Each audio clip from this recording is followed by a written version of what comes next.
A good afternoon to the blessed of my Father. Amen. Thank you, choir. There are those who sing, and some of us just make a joyful noise unto the Lord. And the emphasis is not on the noise, but in the joy of salvation. If I were asked, how do you feel today? I would say, this is the day that the Lord has made.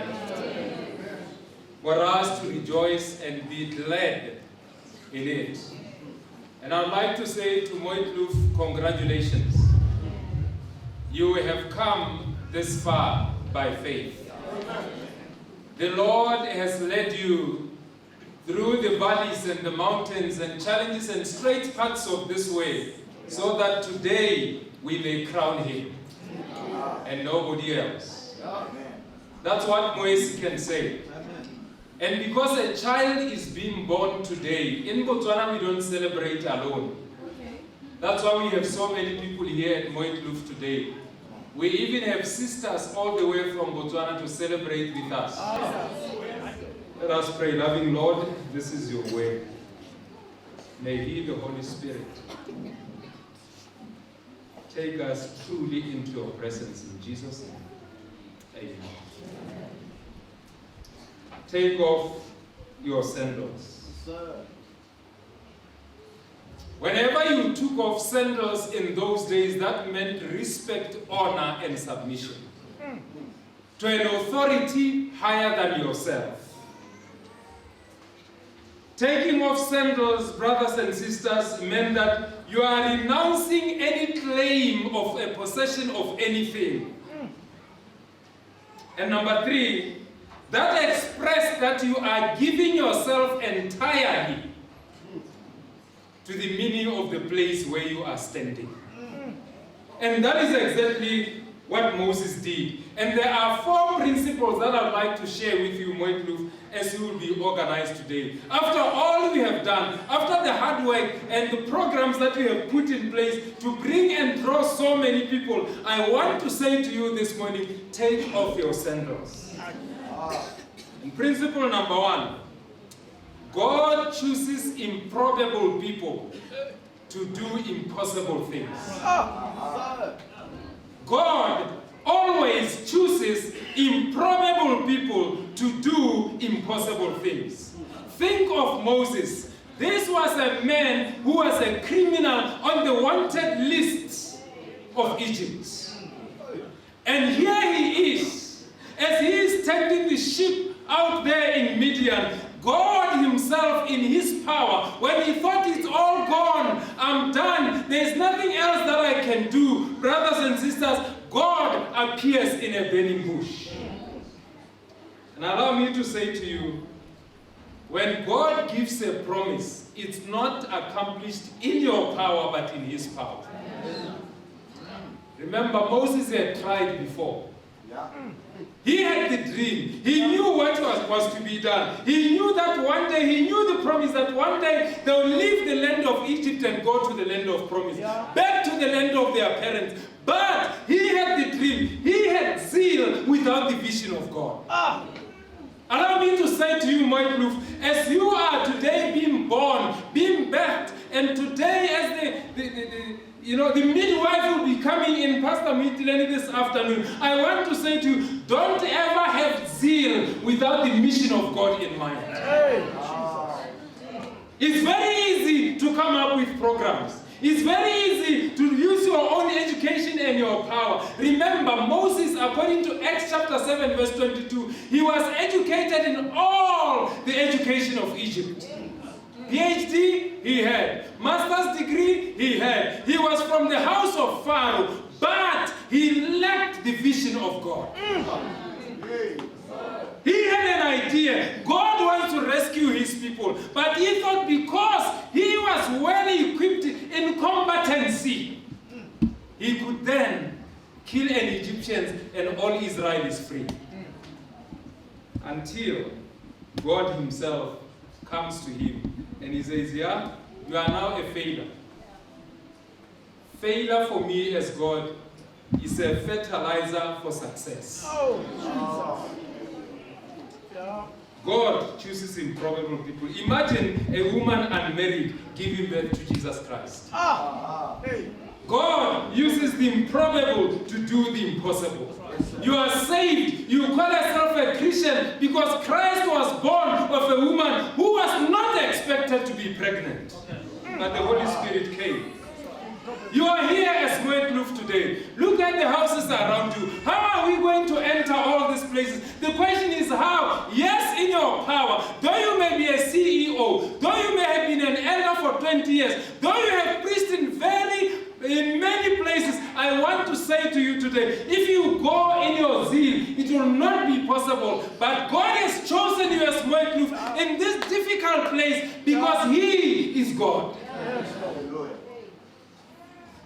Think of Israel. They didn't even know God. They were worshipping in Egypt their strange gods. Think of Abraham. Hey, Jesus. The Bible actually is clear that Abraham was worshipping idols when God called him. So the whole idea is not about Moetloof. It's not about Abraham. It's not about Moses. It's about God Himself. Think of Gideon. He has 32,000. God says, slice it down to 300. Because it's not about you, it's about me. When I look at you, Moetloof, you have no power to enter this place. The education, whether you got it from UP, whether you got it from University of Johannesburg or the Eastern Cape, you can mention all of them. All those fall short when it comes to the mission and the mandate God has given you. But in spite of all your weaknesses and the unqualifiedness of Moetloof, He says, I myself call the unqualified so I may qualify them in my power. Hey, Jesus. So God has chosen you. You have not chosen God. It is not the programs that you are doing here. It is what God Himself had in His own mind that one day, in August 31, Moetloof will be organized into a church and they will walk with me. He wanted Moses to see the futility of humanity in order to rely on God. I want to say to you today, the principle that I'll be moving on to, the second one, that you need to operate on. Remember that when you are nothing, when you realize that I am nothing, you take off your shoes, you bow before God. God actually, the second thing is, before God sends you on a mission, He first reveals Himself. Oh, Jesus. God's revelation of Himself precedes the task to be accomplished. Yes, you know what you are supposed to do. Yes, you know where you are supposed to go. But it's not what you do that matters to God. It's what you are that matters to Him. Oh, Jesus.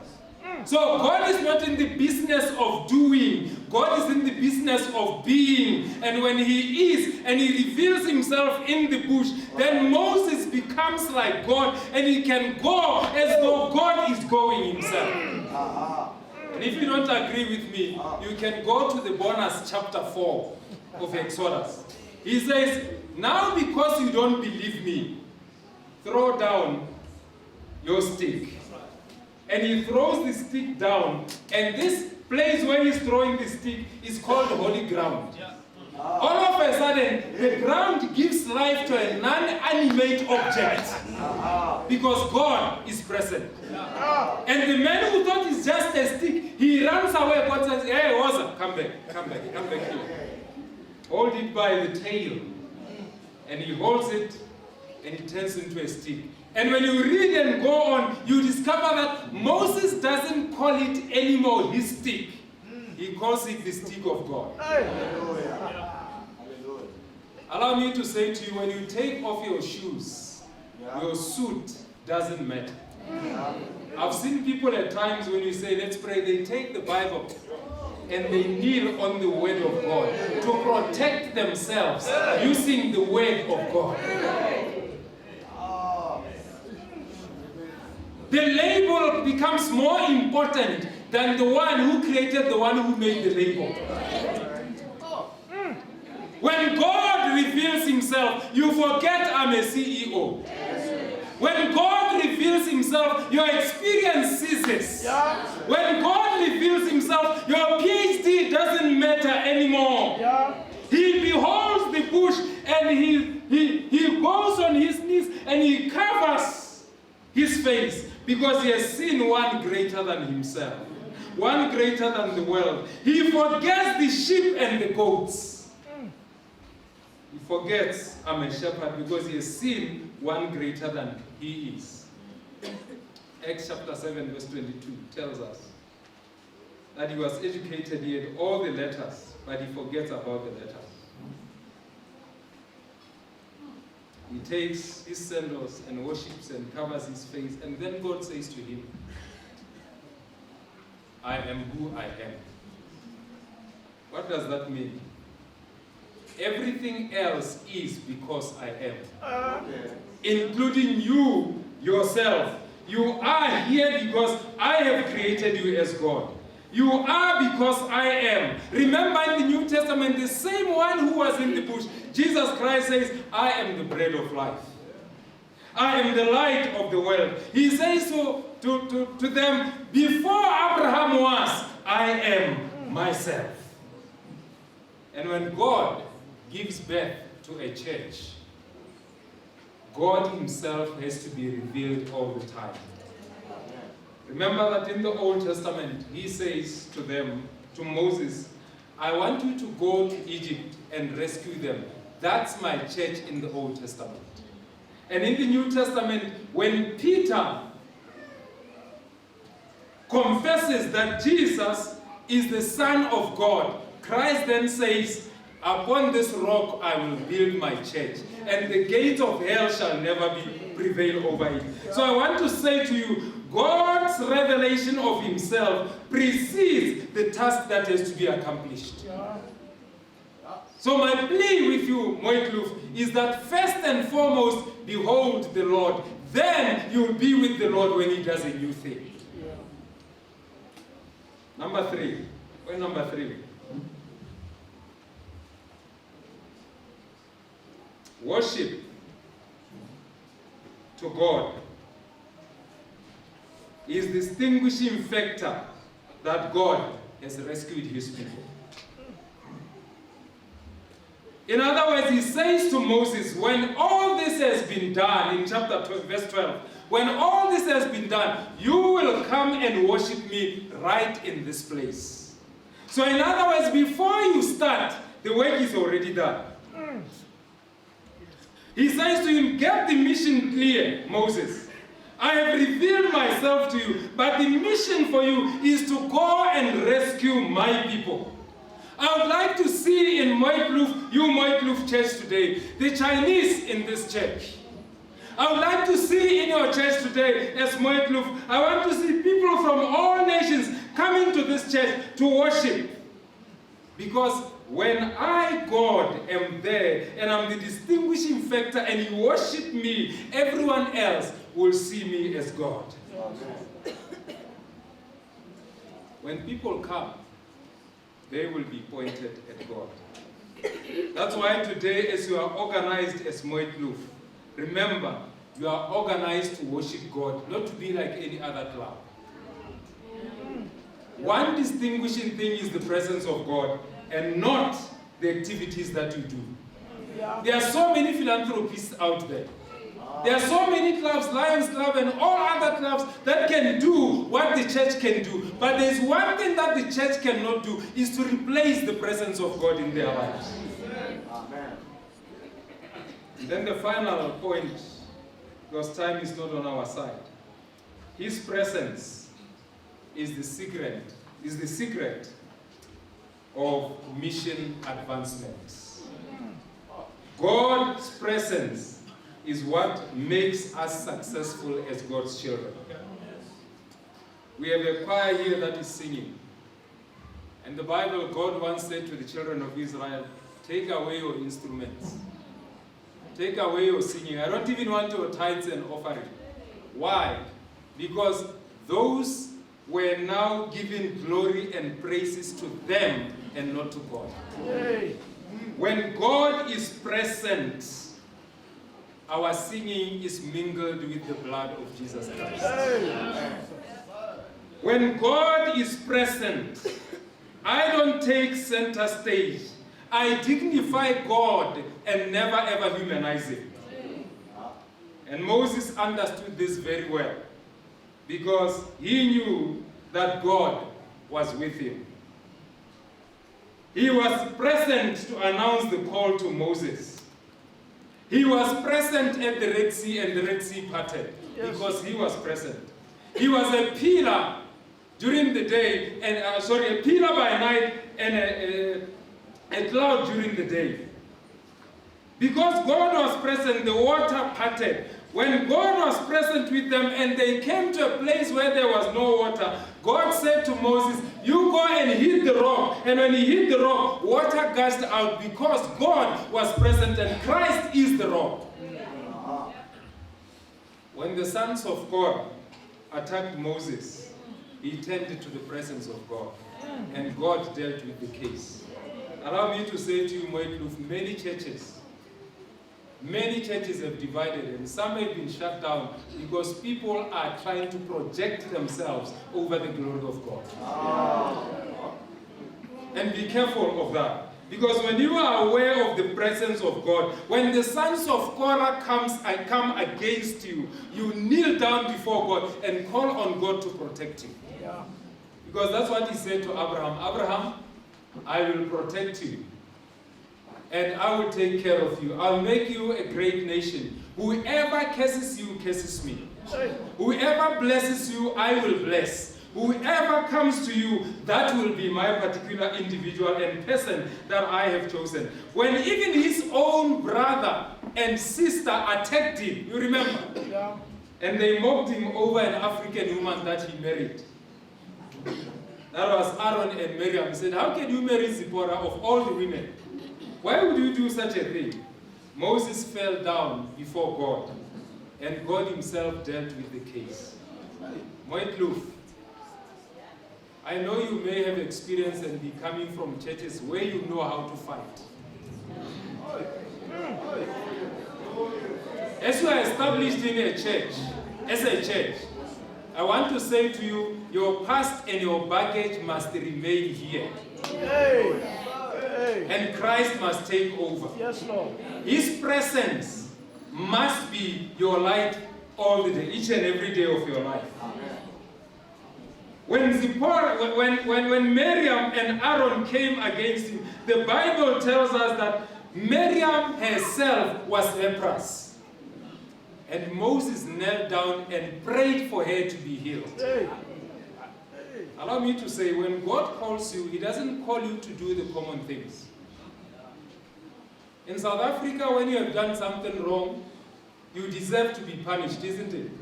When you step on me, I have to step on you. But Christ says, when He steps on you, let me step on them. Because when you step on them, you are beginning a fight that will never stop. And I want to say to you, children of God, Moetluf, the battle is not yours. The battle is ahead of you, and the battle is not yours. Let God himself fight for you. Allow me to say there was a day when Moses forgot the presence of God. He lost consciousness of the presence of God. And you know what he did? There was no water as it was the case before. And then he went and God said to him, go to the rock and speak to the rock. Moses leaves and he goes to the children of Israel and he says to them, hey, you rebels. Go and read it in Numbers chapter 20. He says, you rebels, do you want me to bring you water from here? You see, it's no longer God, it's Him. And I've heard people come in the church and say, you know, for me, you should understand I'm short-tempered. Actually, the reason why God called you is because you are short-tempered. And I've seen people come in the church and say, for me, I have a lot of experience. And that's the reason why God called you, because we have a lot of experience in what you do. God has created everything Hey. so that He Himself may change your life completely. So when Moses said that and said, do you want us? When self was projected, he transgressed the law of God. And the Bible says he struck the rock instead of speaking to the rock. Do you know why the punishment was so severe? You will not enter the land of promise. Because he had struck Christ the first time and water gushed out. Once you have accepted Christ, Christ should not be struck twice. The second time you speak to him because he is your God in prayer. Hey. Hey. So you cannot have Christ die twice. Christ has to die once and that is sufficient. So anything that will take Christ away from his church, you will have to be answerable. And that's why God said to him, you will not enter the land. Even after prayer and so much submission to God, he never entered the land. Why? Because he wanted to take the place of Christ himself. I want to say to you, the reason why God said, no ways you cannot enter, God wanted to show them a new thing. They were used to a rock being struck. But God wanted to show them that my power is unlimited. I would like you to hear the voice of a man whose mouth is full of words from me as God. And God said to Moses, speak to the rock, but he struck it. So if Moses spoke, called the people and said, today you will see a new thing. And he opened his mouth and said, rock, bring water. They would have seen power from above cracking the rock. And they would have beheld it and they would see water coming from heaven. And all of them would have bowed before God. Unfortunately, Moses took the glory that belonged only to God. And later, he came to know that it's only the presence of God that makes a difference. That's why when God said to him, let me annihilate them and make you a great nation, he said, Lord, what about your name? What will people say about your name? Because they will say you have failed. Therefore, I would rather die and let them live so that your name may be glorified. Moekloof, as you are established today, please let God live. And if anything, all of you disappear. Yes, Lord. Because he started with Moses. To show that it's about him, it's not about Moses, he ends with Joshua. And Moses was not in the picture. Yes, You may be elders of the church that will be chosen today. Summer school superintendent, whatever position that you are given, never ever rejoice in the position. Rejoice in the presence of God in your life. Yes, Lord. Yes. Because even when you die, his presence is over your grave. Resurrection morning is coming. So you don't lose in any way. And Moses said in Exodus chapter 33, the presence of God must go with us. He says, we will not move from here and be organized without your presence. Please, you said to me, take these people with you. But how do I take them without you? And he said, the second question was, God, but how will the nations know when your presence is not there? So allow me to say to you, choir, allow me to say to you, elders of Moekloof, allow me to say to you, Testa, and all the guests that are here, there is nothing that makes a difference in our lives and in our church, apart from the presence of God. Last Sabbath, I was in the Caribbean islands, in the island of Curaçao. And we went out sharing books in the afternoon. Lo and behold, we come to a family, and this family are all former Adventists. And they say, we are Adventists. Yes, our parents were Adventists. And one of them is actually putting on a hijab. And I said to her, but what about you? She says, yes, I'm also a former Adventist. I've been an Adventist for quite some time. And I've now joined this society. I said, why? She said, it's all the same. There's no difference. It's all the same. There is no difference. That troubled me. That night I didn't sleep. And God led me to this to say, Super, one thing you need to understand, even as a pastor in the Seventh-day Adventist church, it is not the church that makes you different. It is me who makes you different. Yes, Lord. Yeah. So the church, I want you to know that the church is there as a vessel in my hand. But unless you know me, you know who I am, you will never ever be changed. You will do business as usual. You will become a traditionalist. You will never be open to new things that I'm bringing. Hey. The presence of God makes a difference. And I want to say to you, though Moses did not enter the land of promise with the children of Israel, he was with the presence of God on the mountain where he died. So I want to say to you, Moikloof, today, there will be challenges on the way. Sometimes you have to disfellowship members, but do it in the presence of God. Yes, Lord. Take off your sandals. Do it in the presence of God. There will be times ahead when you have conflicts among yourselves, but never ever lose consciousness of the presence of God. Take off your sandals. Never ever come to this church and say, I am a lawyer, I can defend you. There is only one. Remember the presence of God. Yes, Lord. Take off your sandals. Yes, Lord. Behold, I do a new thing. Take off your sandals. It doesn't matter who you are, what you have done, whether you are the one who organized this and who led out in the organization of Moikloof. It doesn't matter. Cease to be. Let him be. Take off your sandals. And you know, people who put on their sandals, they always fight with others. I'm leaving Testa because there are people I don't like there. You are putting on your sandals. Take off your sandals. I'm going to stay here. This is a better church. What makes it better? Is it the programs? Any programs without God in themselves are useless. And I want to say to you today, leave your education behind. Moses had to do so. Leave whatever your accomplishments may be. Take off your sandals. Let God be God. He says, I am, and nobody else can be without me. Yes, Lord. The presence of God makes a difference. Take off your sandals. Is there anyone here from Moikloof Church or any other place you are coming from? And you say, Lord, this day, as we witness the birth of Moikloof, I want to take off my sandals. If you are such, stand with me.